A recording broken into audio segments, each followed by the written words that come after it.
Lonzo Ball's career is officially in trouble, and the speculation surrounding it are wild, let me tell you. The Chicago Bulls internally are discussing the probability that Lonzo Ball will never play again due to his knee injuries. And according to a Chicago sports radio host, he says, "The other thing I heard is even though publicly there's been an expression of guarded optimism regarding a future for Lonzo Ball," Bernstein said, "and there's a reason why you're pursuant to all kinds of union issues. Why they haven't asked for a salary exemption yet? They don't want to send the message publicly that they're done with him. They don't think it's likely that he ever plays again." And if you didn't know, Lonzo Ball really just caught the injury bug. In March, he actually got his third surgery on his knee. And Lonzo has not played a game in the NBA for more than a year. And when he got close to playing in February, he suffered a setback, which has now officially put his career in jeopardy. But the suspicions on why his career is over are just insane. According to Doug Gottlieb, the Lakers believe the start of Ball's injuries were caused by his shoes.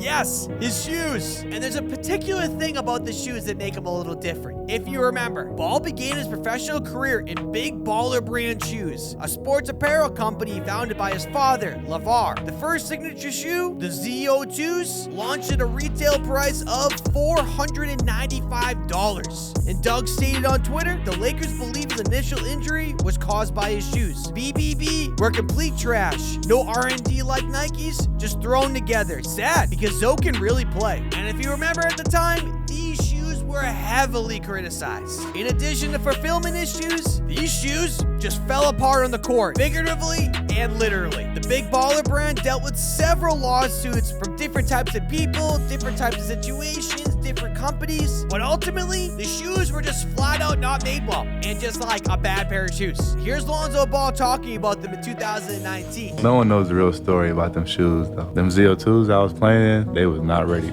They weren't? Really? No one knows this, but Demo had a backpack, and he had extra, like, 4 pairs of shoes in there, because I had to switch them every quarter, because they would just rip. I mean, if I had to say, like, why the first 2 games, like, the real truth is, like, yo, them shoes just wasn't ready. Like, if you literally have my shoes from those games, like, they just, like, exploded, bro. Like, no, I don't know how I didn't get caught. And this conversation was the beginning of the end of, like, his career. By the end of the 1920 NBA season, Ball finally ditched his Big Baller brand sneakers and exclusively wore Kobe Bryant's signature shoe, which is under the Nike line during games. And meanwhile, his brother LaMelo would become the face of Puma basketball 1 year later. And it's crazy because these two guys were both studs, and you would imagine that if the shoe was made well, the Big Baller brand, they would be massive hits and didn't hurt Lonzo, and LaMelo is a superstar type of player. And even though the shoes were made terribly and just like a bad shoe, like I said before, Zoe stuck with the sneakers, and arguably at the expense of his health. His final appearance with the Lakers was interrupted due to an ankle sprain, starting a troubling pattern of frequent injuries and absences. This ultimately led the Bulls to rule them out of the 2020-23 season due to persistent knee pain and a necessary third injury. Lonzo Ball was a stud when he played. He averaged 12 points a game, 6 rebounds, and 6 assists. But ultimately, these achievements have been overshadowed by his ongoing health issues and his dad. And Lonzo Ball addressed his latest surgery with a statement which read, "My main focus has been on returning to the court and getting to a place where I can rejoin my teammates. This has been a frustrating process, but I'm confident these next steps are my best path forward. The support of my family, friends, fans, and medical staff throughout my recovery is what's keeping me moving forward. I can't wait to get back to what I love doing the most,